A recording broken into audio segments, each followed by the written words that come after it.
Welcome to the Mischief Maker broadcast, where chaos, creativity, and common sense collide. Your host, Joel Freeman, was kicked out of high school in Alberta, Canada.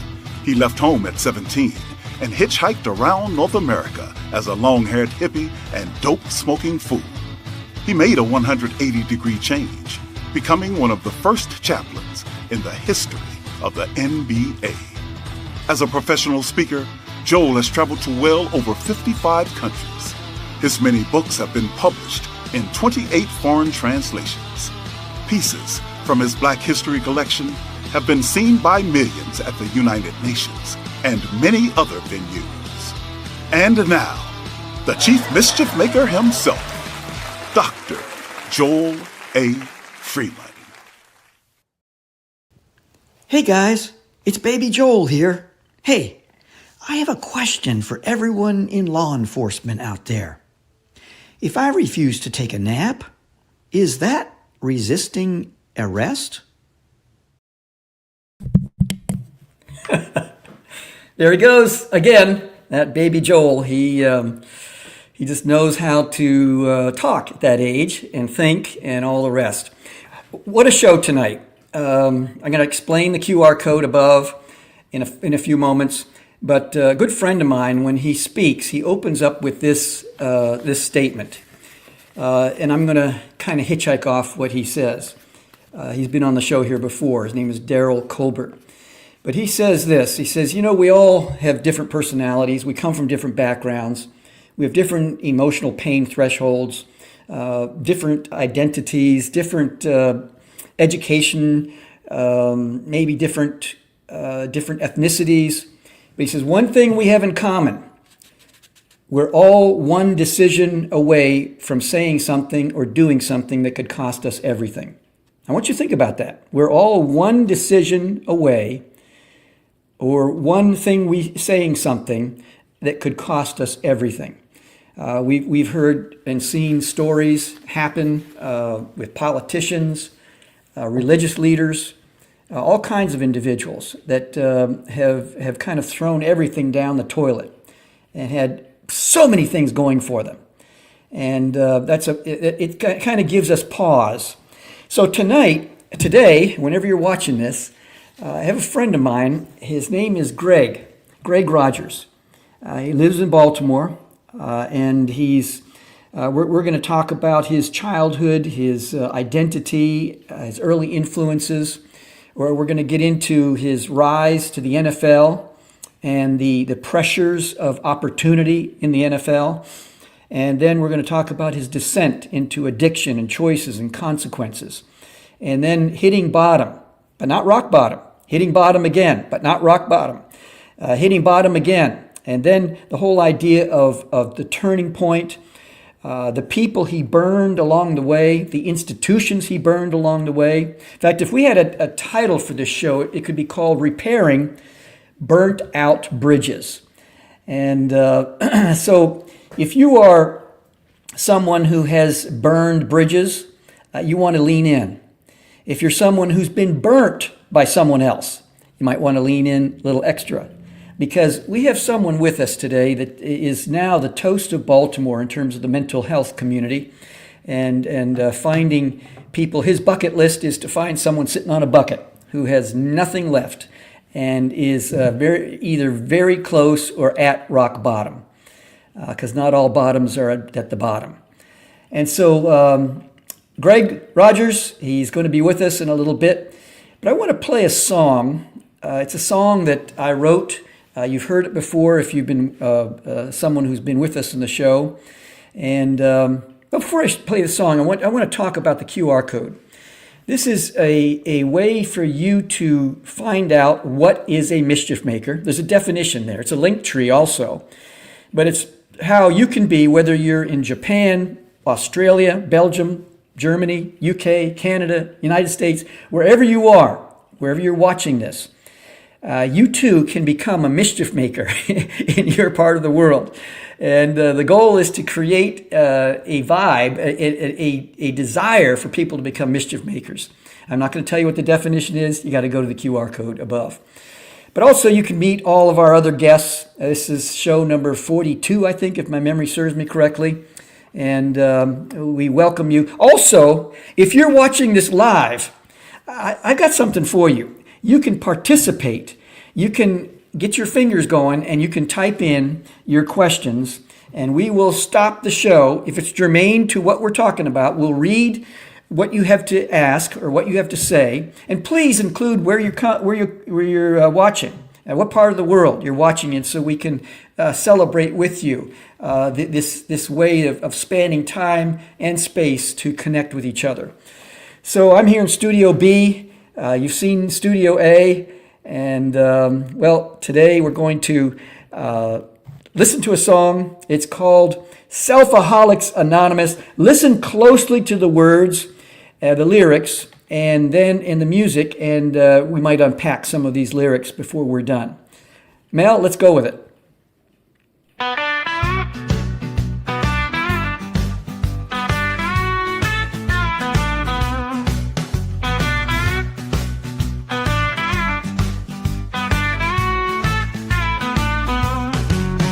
We admit we're powerless over self-absorption. Our lives unmanageable, drowning in distortion. Came to believe in the power greater than our pride, the redemptive plan that restores us to sanity inside. Negative impacts linger from the selfishness we've sown. Isolation, broken bonds, a heart of heavy stone. But when we choose unselfishness, 3 blessings come to light: peace within, true connections, and a future shining bright. Selfaholics Anonymous, we gather here today to find a higher power who shows us a better way. Turn our will to someone greater, let go of our own. Walking through these lonely steps, we're never alone. Negative impacts linger from the selfishness we've sown. Isolation, broken bonds, a heart of heavy stone. But when we choose unselfishness, 3 blessings come to light: peace within, true connections, and a future shining bright.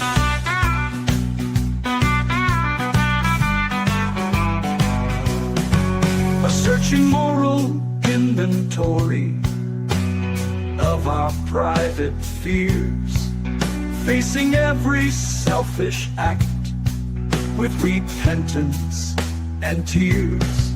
Direct amends to those we've harmed, healing broken ties. Unselfishness brings freedom, light within our eyes.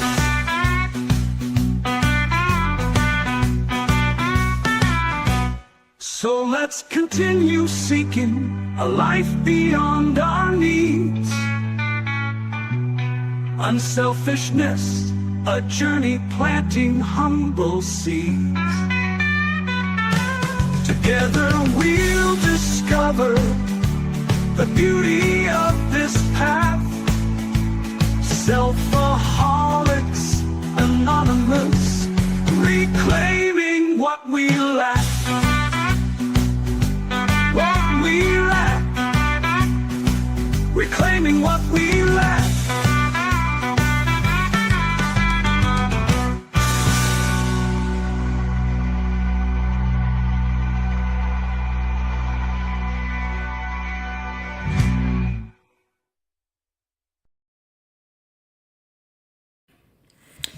Well, those lyrics came from just a lot of working with people who have experienced addiction. And there's just no way to describe the depths of despair that people go into. And when you are with someone who you think is no one could be more at the bottom, and yet there is more. There's more. Well, Gregory, come on in, and we want to talk with you about a little bit about your early influences. You have, and by the way, friends, as you're watching, please enter in, ask questions, any comments, any ideas that you wanted to communicate, and Greg will jump right on it. Greg, you're in Baltimore. Did you grow up in Baltimore? Yeah, I grew up in Northeast Baltimore off of York and Cold Spring between Morgan State University and Loyola University. Take us back. I know that now, you are the toast of the mental health community, from what I hear and understand, in Baltimore City. They look to you as a leader, as someone who has been through so much and yet has come through it. And still every day, realizing, like we said at the very beginning, we're all one decision away from saying something stupid or doing something that could cost us everything. And you know that better than most people. It's actually a gift you have that you have received as a result of your work. And another thing is, when I'm around people who've struggled with addiction, I have tremendous respect, because there's very few people on the planet that have faced juvenile thinking, juvenile behavior, self-centeredness like someone who has struggled with addiction. And so I give you props. I salute you in all that you have confronted in your life to even be here where you are today. Take us back to your childhood, your parents, your upbringing, your friends. Just kind of give us some texture there, context. So I grew up with both parents in the household. My dad was a janitor at Calvert Hall High School for 50 years. My mom worked in the printed circuit industry for a small company, then later worked for Giant Food. Neighborhood was mostly middle class. A lot of kids in the neighborhood. It was like one big family. If you were a male, you were expected to play sports. So at 5 years old, 6 years old, I was carrying the bags to the football field for the pickup games. And they would let me play one play and let me run around with the ball like I was going to score, like you see on TV. Mm-hmm. And I gained a love for football. And my neighbor, his name was Vince Kinney. He eventually went to Calvert Hall, University of Maryland. Then he went to the Denver Broncos. He was like a mentor to me. And my brother was a football star in the community also. He played high school football, was player of the year. So I had this legacy that, this pressure on me that I had to be the best at whatever I did because I was following those guys' footsteps. So, they say, show me your friends, I'll show you your future. Can you speak to that at all in taking us back to your childhood? Yes, most of my friends did well in life. And they wanted the best for me. Like my one neighbor went to Loyola High School. My other neighbor played quarterback for Loyola High School. Vince Kinney went to Loyola, went to Calvert Hall. My best friend was his brother. He played basketball at Calvert Hall. David Joins, neighbor, he went to Poly. We had a couple guys go to City. So it was a healthy neighborhood. But what really happened in all of that, I started playing basketball. Mm-hmm. And I wasn't a good basketball player, but I was physical. And the recreation center director said, listen, I can get you a scholarship to Loyola. And my father said, well, if you go to Loyola, you got to find somewhere else to live because Calvert Hall feeds us. And my brother brought a gentleman home that had issues in his household, and he brought him to stay with us for a while, and he was a basketball coach. And he molested me. My goodness. My goodness. So from that point, I became this kid that was overly aggressive in sports. To prove something regarding your sexuality? I was always trying to prove that I was a man. Yeah. Yeah. So I was overly aggressive. I would hit you and I would jump up in the air. And when I was a freshman at Calvert Hall, they said, well, told my father, Charlie, we might need to take him to see somebody. He's just too aggressive. But I never told anybody. Wow. So that was my first secret that I carried for 50 years.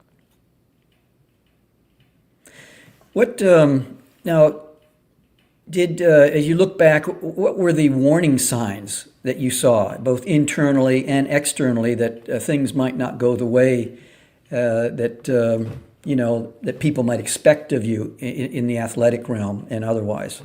I was pretty much, I did things my own way. I was a leader some days, and then some days I wasn't a leader. If the team stretched over here to the right, I would stretch to the left. If it was, we come out early to warm up, I would stay in the locker room till almost game time, then I would come out. It was really a lot of self-centeredness. And then one afternoon, the coach told me, look, Greg, you got to stop hanging with this guy on the team. I was at Calvert Hall. And he said, if I catch you with him again, I'm going to make you run. He left the room. I was playing with the guy again. So after practice, he kept me out there till about 9 o'clock at night because I just jogged. And he pulled up a lawn chair and said, I'm going to stay out here with you. But afterwards, he gave me a hug and said, you have the potential to play in the league one day if you discipline yourself. And I really couldn't grasp what he was saying at that point. I knew I was good, but I just couldn't stay out my own way because I had all this rage in my head. It was always the basketball coach in my head. So, how was your relationship with your dad?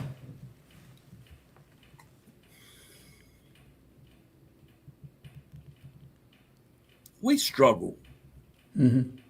He loved me, but we struggled because I had two brothers, and my two brothers didn't have the same skill set that I had. So I felt he catered more to them. He really didn't pay me any attention. But that just wasn't the case, because if I needed a baseball glove because Paul Kenny was throwing the fastest fastball in Baltimore, and he'd go buy me the best glove to catch. He would buy me the best football shoes. Anything I needed for sports, he would buy me. And I really couldn't see it then, but he put me in a position for me to be successful by going to Calvert Hall. But he was a country guy with a third grade education. But he had great people skills. So he wasn't a guy that was going to hug you and tell you he loved you. But everybody loved my father. To this day, they still talk about Charlie Rogers. He was a pillar at Calvert Hall in the Towson community in the Northeast Baltimore. He started a youth program with his retirement money to help kids that were struggling. They never charged registration. He spent everything he had helping people. So you, in high school, that opened the door to college. Is that Towson State University Yes. at the time? Yes. Go ahead. I was supposed to go to had a recruiting trip at the University of Pittsburgh, and I flew out there, and I got drunk on the recruiting trip. And Jackie Sherrill was the coach at the time. He rescinded the offer. Wow. So Jerry Claiborne was at the University of Maryland. he was upset because, you know, he was a second choice for me. And so Towson, University of South Carolina wanted me to play tailback. And so Towson came in because my father knew Brother Andrew. Brother Andrew was Gordy Combs. He was the assistant head coach at the time. He was his uncle. He was a Christian brother. And he had helped my father buy his first house when he came to Baltimore. So it's like, you know, we already had this deal. Like, he took care of my father. And I met this gentleman named Coach Albert, Phil Albert. And he was one of the nicest guys that I had ever met. And I went to his office on a recruiting trip, and he said, you can be a big fish in a little pond or a big fish in a big pond. It's your decision. So I ended up at Towson. It's probably one of the best decisions I ever made. So take us to Towson. What was going on? Were you BMOC, big man on campus, and you know, just kind of going crazy out in the field and doing great exploits? Yeah, I was. They called me the governor of Towson. I was the guy. And yeah, it was interesting because when I first came, I knew I could play, but they made me wait my turn.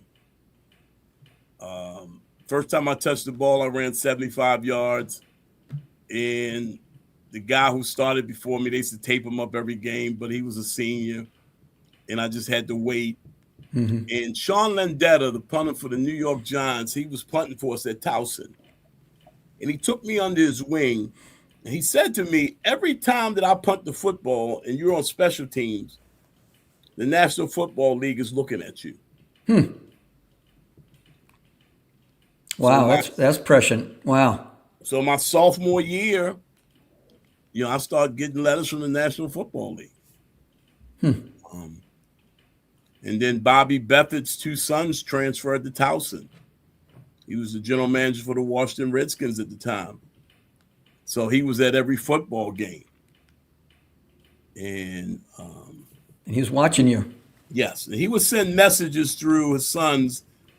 Because I never really played to the ball, you know, because I was the star. So, you know, I'll shut my man down and I'll stop and watch. And he said, told his son, Jeff, if Greg's going to play in the National Football League, he has to go to play the full play. And I started playing the full play. We're in a championship game in Norfolk. That was great wisdom, wasn't it? Yes, it was. And say it's a metaphor for life. Yes. Yeah. You know, and that's one the metaphors that I've gotten in football and sports. When I was struggling, it helped me keep coming back, the resiliency of it. You know, football laid the groundwork to get through the struggle of life.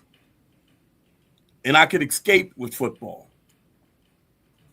You know, that was my escape Saturday evenings when the light and the crowd started yelling. That was my escape from the voices of the molestation, the voices of feeling like a failure, the voices of not feeling like a man sometimes, the over-sex myself because of the molestation. So at Towson, did they know you were using or on the side, or what was happening at Towson? So I was good until my junior year. A family member gave me some cocaine, and I snorted for a couple weeks. And then they were having a party at my dad's former house, and they passed the bowl to me, which was freebasing at the time. And I hit the bowl, and it felt like all my dreams went with it right then. Because I couldn't control the chase of it. But I was doing just enough in school that nobody really knew that I was addicted to freebasing cocaine. And then my junior year, I failed out. And I had to take summer courses to get back in.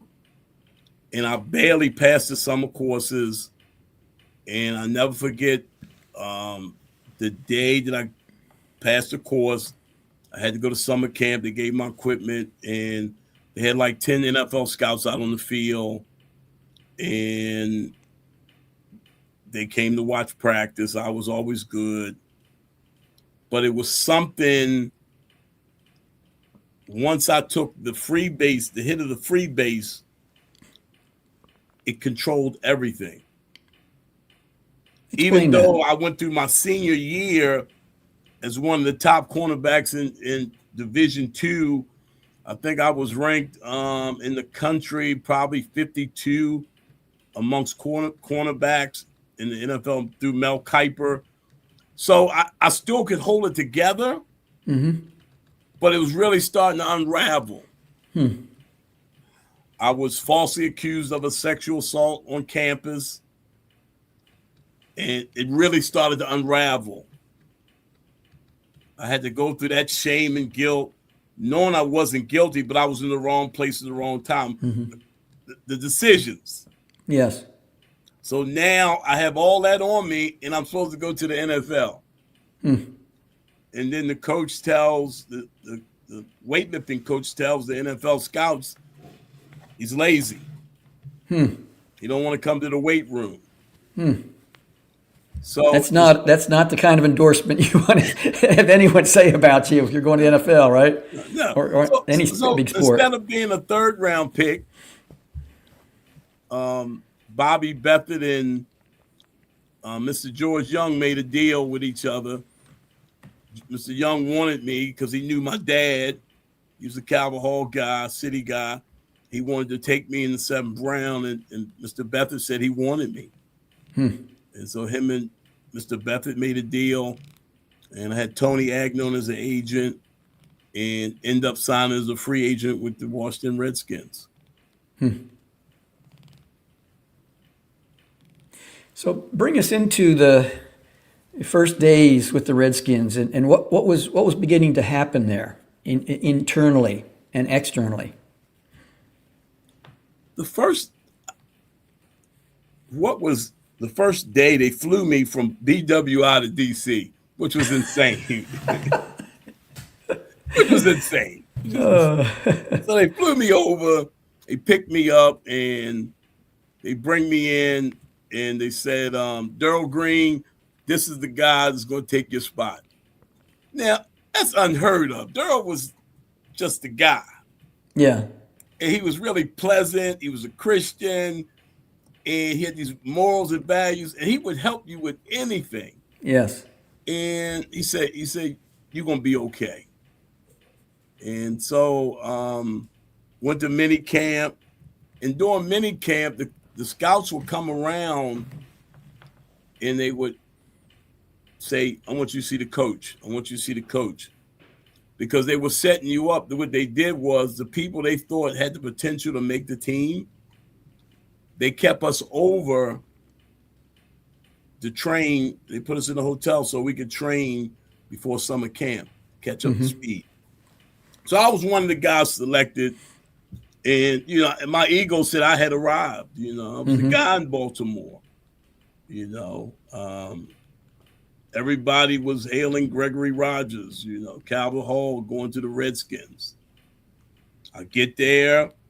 I'm making plays. Joe Theismann, I take 2 picks off of him the first day of camp. Doing well. One mistake I made, we had a day off, and I brought the guys back to Baltimore. We went to 32nd Street Plaza, and we freebased. And, we had practice the next day. We were sloppy. Coach Pettibone was yelling, he said, that can't happen again, Rogers. Nobody goes to Baltimore. So they already felt I was going to be a bad influence, but I was making plays. I was making plays, so they kind of overlooked it. Mm-hmm. And then Torrey Nixon, he was a second-round pick. He held out. And my agent said to me, if I'll play him, if I go in, I'll play the person in front of me or behind me, whatever it was. You hit everything moving. Mm-hmm.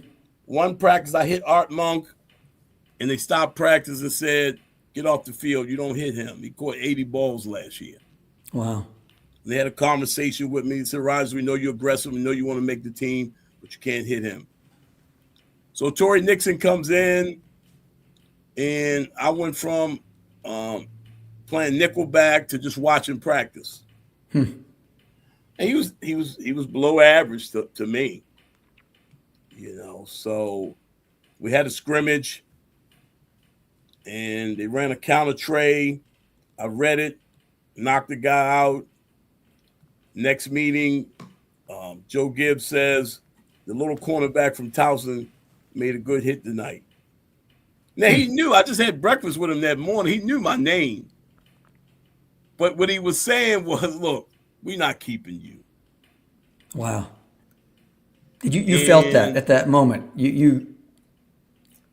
I felt I was hurt. Yeah. Because you, as a kid, you work towards this dream. Mm-hmm. And then you find out that it's not real. Mm-hmm. It's political. So we're going to put a pause on that. We're going to take a look at our sponsor. And when we come back, I want to talk about, what happened after you felt that disrespect from Coach Gibbs and what went on, and then the dissent. And I want you to be as real as you're willing and able to be. And then I want us to talk about the rise out of the dissent and the decisions that you've made.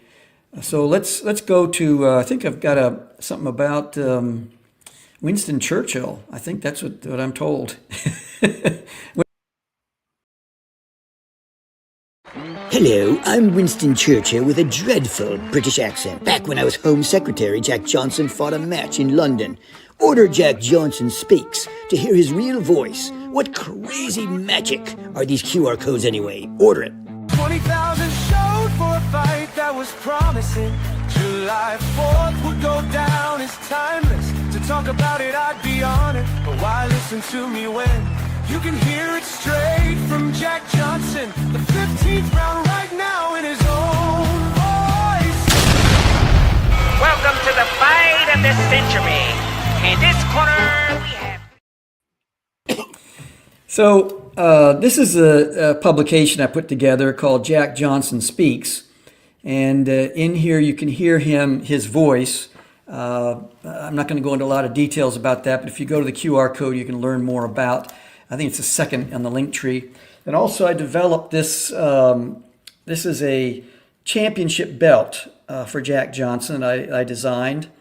And this may not look like much for the Rosetta universe, but this is actually a fundraiser incentive gift that if you donate, the only way to get this is to donate to the foundation, and you can get that at jackjohnsonspeaks.com. And once you donate, then we'll send this to you wherever you are in the world. Is our way of saying thank you for donating for this project, the Rosetta Universe. So that's the name of that tune. And let's come on back now to Greg. The wheels start coming off with the Washington Redskins. Start giving us a picture of what the descent of what began to happen at that point. After that point, I made a decision to walk out of camp. I bought 10 ounces of crack cocaine and locked myself in a hotel. I came out 6 months later. And in the beginning, I still had the ability to get good jobs. I coached college football at Morgan, but I would always destroy the relationships. Mm-hmm. And, I lost a great job at Morgan, coached football at Calvert Hall, but I couldn't stop borrowing money from the students and the coaches and former alumni. And, they borrowed me from Calvert Hall from life. Then the descent started getting worse. I started getting locked up for possession charges. And then finally, I had 60 strong arm robberies. I used to pick up cash registers and walk out the store with the cash registers. And I was going to prison for a long time, and I was in court, and my dad had 2 or 3 lawyers there. And the judge, I think at the time was Judge Russell. He was a Loyola graduate. And he knew my football prowess. So I'm in the courthouse, and I think I'm going to prison. I'm afraid because I'm not a tough guy. And the gentleman before me who did a similar offense got 30 years. There was a gentleman from our church that was in the courtroom, and my lawyer said that Mr. Rogers had somebody to speak on his behalf, and I didn't know anything about it. It was a church member that my father had a relationship with, and he stood up in the courtroom and said, "My name is Dr. Gossie Hutchins, professor of history at Morgan State University, and I'm an addict. And I believe if Mr. Rogers is given the same opportunity I was given, his life could change." And Judge Russell sent me home with Dr. Gossie. My goodness.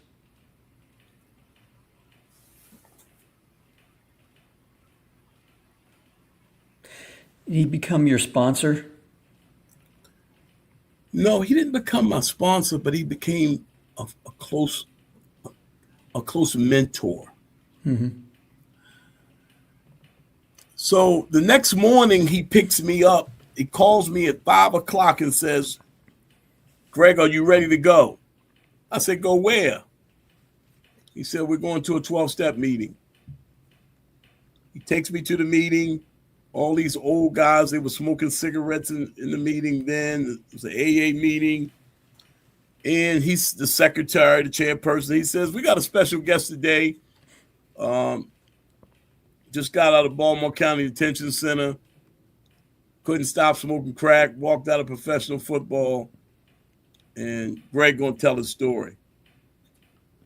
There's an old guy named Richard Lewis. He was the guru of Baltimore at the time. And I said, I don't have enough time to tell my story. And they said, "We didn't ask you that. We just want to hear what happened." And it was the first time I got in touch with the degradation of addiction. Because I was talking about the losses. How my mother would cry when I would come home because my hands were dirty from striking the light or pulling the choy out the stem. And she would just cry and pray. And my dad said, "Just go downstairs and lay down, Greg." And for years, they endured the pain and the shame of my addiction. Because I would come to Calvert Hall and borrow money from the teachers.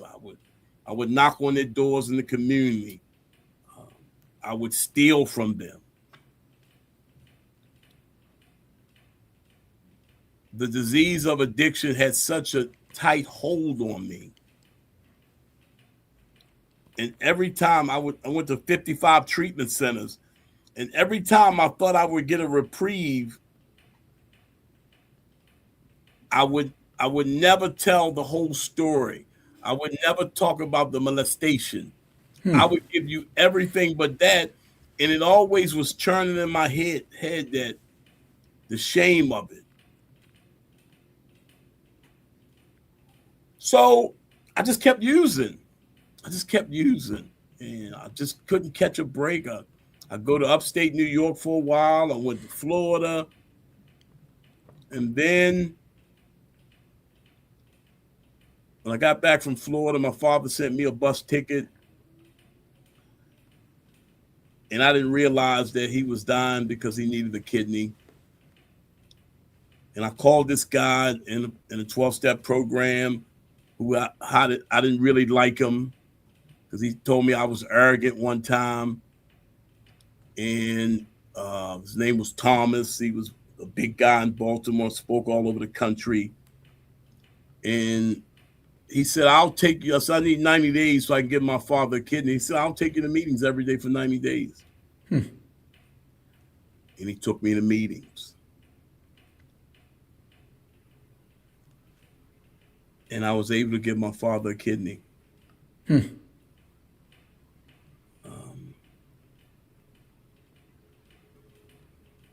many years did that add to his life? 15. My goodness. And it was the first time when we came out the surgery that he said he loved me. Wow. And we had this special bond after that. The disease still had me. I would hold the family hostage. I would knock on the door at 3. You got to give me some money because I gave Dad the kidney. I was a horrible individual. And he would say, Arlene, give him the money. And then finally, she said, I'm not giving them anything else. And then he passed away. He died. And I felt lost because we had established this special bond. We would sit on the patio, and I never forget, we were in the kitchen, and he said, Greg, I want the best for you. And I'm going to tell you why. He had a scar on his leg, and I never knew why the scar was on his leg. But he was shot in North Carolina, a little town called Clarkton, going into a juke joint. The guy shot him with a shotgun, blew his leg open. My goodness. And they thought he was going to die. And when he survived, my grandmother called his stepbrother who worked at Calvert Hall and said, you got to take him. I got to get him out of here. And he came to Baltimore and his life changed. He married my mother she brought her from North Carolina. He married her and he started raising a family and started living differently, But he would tell me stories at the kitchen table about the things that he had gotten into as a child, as a young man. So he understood the struggle and he just wanted the best for me. So when he passed, he turned me over to the bishop. He told the bishop to take care of me. And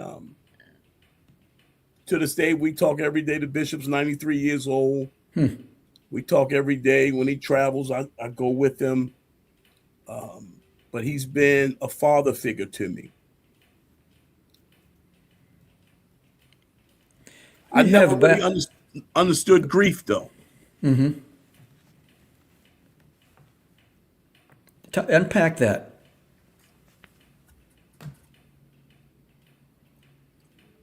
When you spend your whole life thinking you the guy, you ignore the people who love you.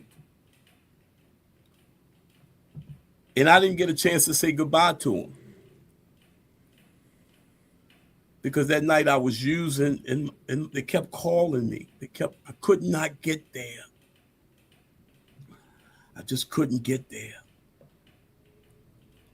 And that haunted me for years. Until I came into recovery and started doing step work and realizing it was probably best he didn't see me in that condition passing on. But there's no greater love. He loved me. I always thought that he loved my other two brothers more, but he loved me. And when I realized that he left the bishop to take care of me, I said, Bishop, I need you to look out for him. He's struggling. And I struggled for years for years from the shame and guilt of everything I had done to my family, everything I had done to Calvert Hall, everything I had done to my church community, the institutions that I worked for. People trusted me, and I burnt every bridge down with a flamethrower. And I couldn't go back. Like I said, Calvert Hall barred me for life. But the beauty of it is redemption, grace. I woke up at 17 months clean. I got married and I relapsed. And I woke up in a blackout in Towson. And this police officer said, "Coach, I'm going to take you to the hospital."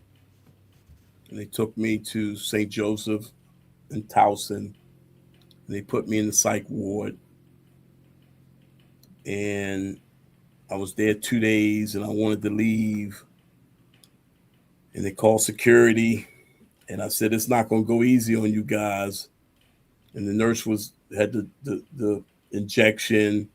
And they started counting. They attacked me. And it was ugly. And I woke up on a gurney, slobbering. And I said, "God, if you save me, I'll serve you." But before that, let me go back 1 minute, Joel. I was working at healthcare. No, I was working at Code Blue Men's Shelter. Gentleman by the name of Lee Martin, who was a Calvert Hall alumni, gave me a job.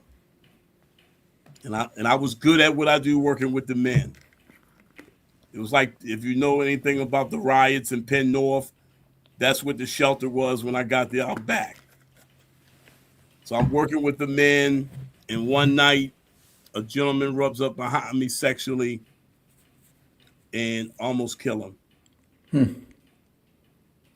And they called me in the next morning and says, "Greg, you got to go see somebody because the level of aggression that you showed doesn't equal the force." So they sent me to see a therapist, and I was able to tell a therapist that I was molested by the basketball coach. And that was the start of like doing some work on myself. But they wouldn't let me work with the men anymore. And one night, someone was faking an injury, and they sent me outside, and this lady pulls up, and I said, "You can't park here because of the policy of the building." And she said, "Okay, young man." And she moved to the side, and I said, "Do you mind me asking, who do you work for?" She said, "My name is Katie League. I'm the director of community service for healthcare for the homeless." And I said, "You know, this is a God moment. Can I interview with you now?" And she said, "No, send me your resume." She received my resume 10 o'clock at night. She acknowledged she had it. And 6 months went by. They said they never hire us at healthcare for the homeless. They called me in for an interview. And they said, "Why do you want to work here?" I said, "Because you guys treat the whole person." She said, "Can you tell me about it?" And I said, I came down here for some help with my addiction. I had some issues going on, need some pain pills for my leg. And a gentleman pulled me to the side and said, "Your breath smells." And he was compassionate. He said, "I can help you get some new dentures." And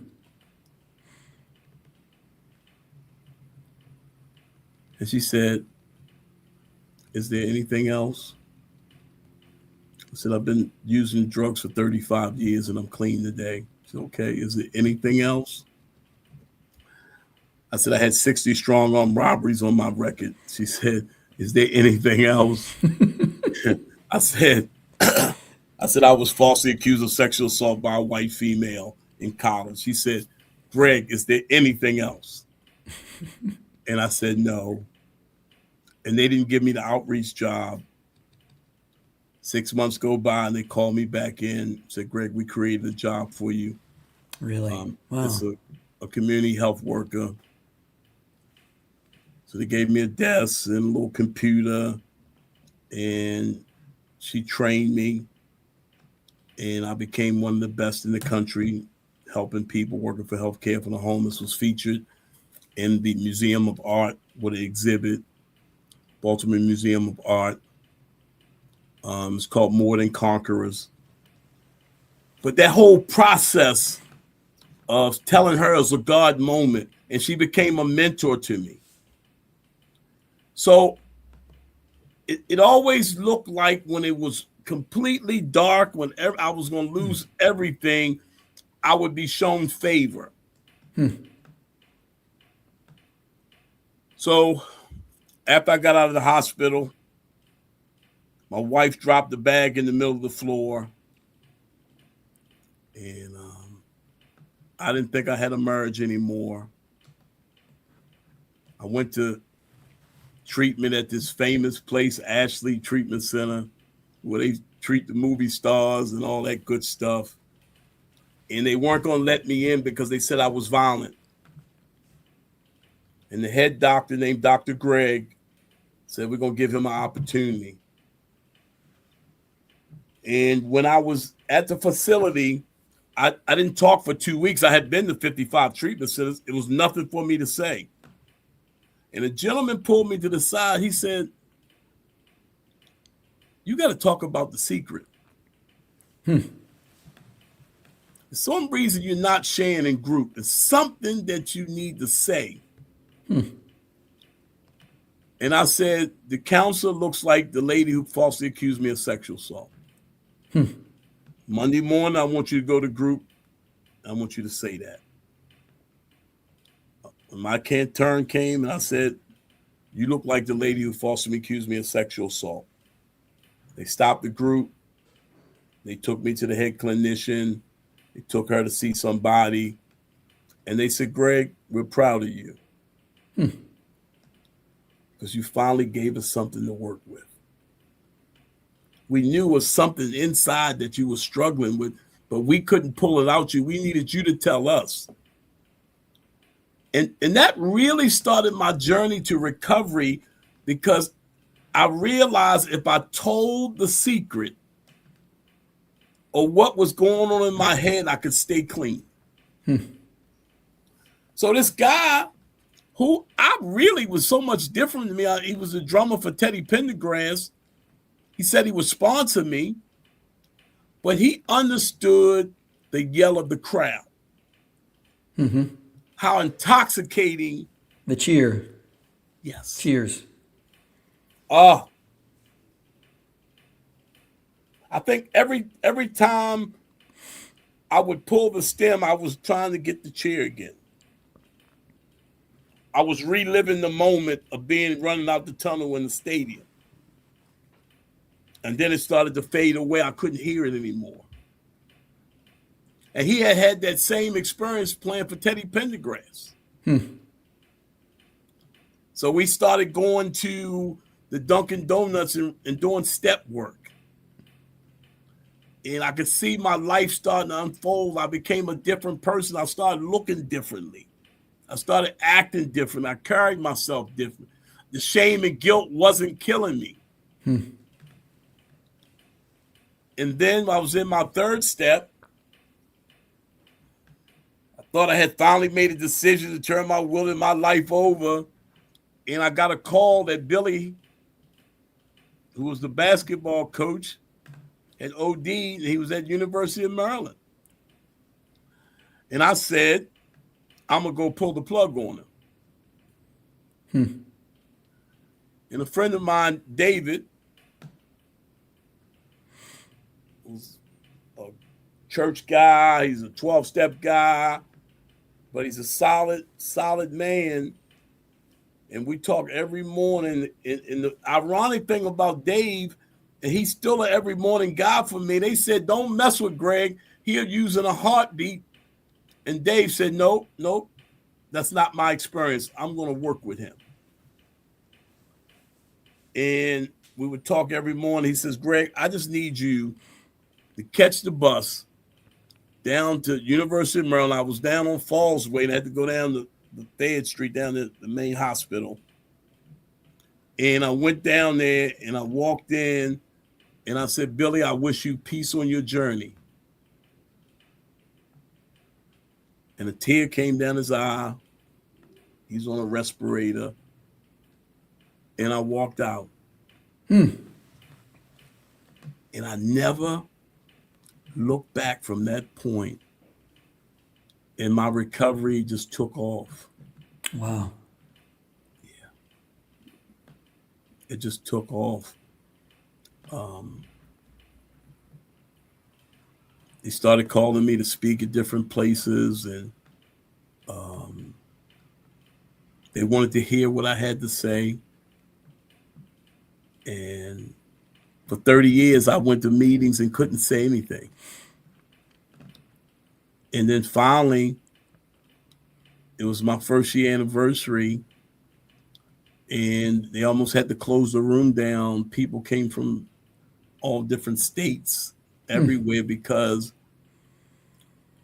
it was kind of ironic, because go back a little bit, my sponsor at the time, he was we're at a About meeting. 3 minutes left. Okay. We're at a meeting, and God kept staring at me, Joe. And he said, why does God keep staring at me? He said, you don't understand, you're the miracle. Wow. People want to see the miracle. And I didn't grasp it. He said, no, you're the witness. But I didn't grasp it till the anniversary when they came from everywhere. And so that started that journey of recovery.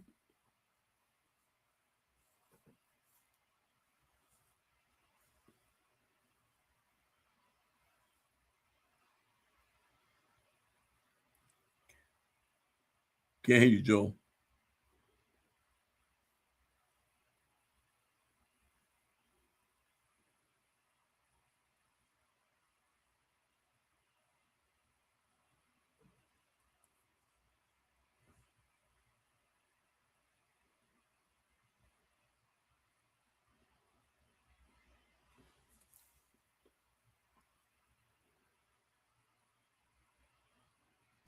How's that? Is that better? Yeah, that's better, Joe. Okay. Sorry about that. So I've been hearing everything you're saying. So we have about 2 minutes left. Kind of bring us into what this means, the recovery, the reconciliation, the building bridges back, keys to open doors, people welcoming you, who used to just take the other side of the street or not want to be around you. Give us an insight into that. I'm just going to give you, so I'm working at the hospital, and I get a call to see a lady, and she can't speak English, so she puts me on the phone with her daughter. This is the day before yesterday. And the daughter says, my mother needs a kidney. And I say to her, I donated one to my father. And the young lady's crying on the phone, and her mother has a tear come down her eye. And I said, I will walk this journey with you. Today, I go see a gentleman in a treatment program who had been coming in and out of the hospital for 5 years. And I go to the treatment program. He has over 120 days clean, sober. And I give him a hug and tell him I love him. And he said, can I take a picture with you? Because I want you to show the nursing staff in the emergency room that I'm a miracle of recovery. And that's the beauty of redemption. Wow. So the last call today was from Calvin Hall, who barred me for life. One of the counselors was taking some food to a homeless encampment in Towson, and one of the gentlemen recognized the Calvin Hall bag and said he was a 2006 alumni. So they asked my brother, could they call me to assist with getting this guy the appropriate help? That's redemption. That's Banned for life. Banned for life. Get that. Oh my goodness. I'm look. Greg, we got to go. But I I'll know tell you you, gotta this is crazy. I hate stopping right now, but we have to. But I just want to celebrate that with you. And thank you so much for the depth, the length, the breadth of what you shared with us. I not only heard words, but I heard the music behind the words and the passion. And I so appreciate this time together. Thank you so much. Thank you, Joel. Well, folks, next week we have a very interesting guest. This gentleman has said that the reason why there are wildfires in California is because the shrinking herds of wild horses. Most interesting topic. You're going to be fascinated by this guy. Anyway, that's all, folks. See you next time. You have just experienced another episode of the Mischief Maker broadcast. Hit the subscribe button. Connect at chiefmischiefmaker.com. Thanks for coming along for the ride. And hopefully, you are now a bit closer to becoming a mischief maker in your part of the world.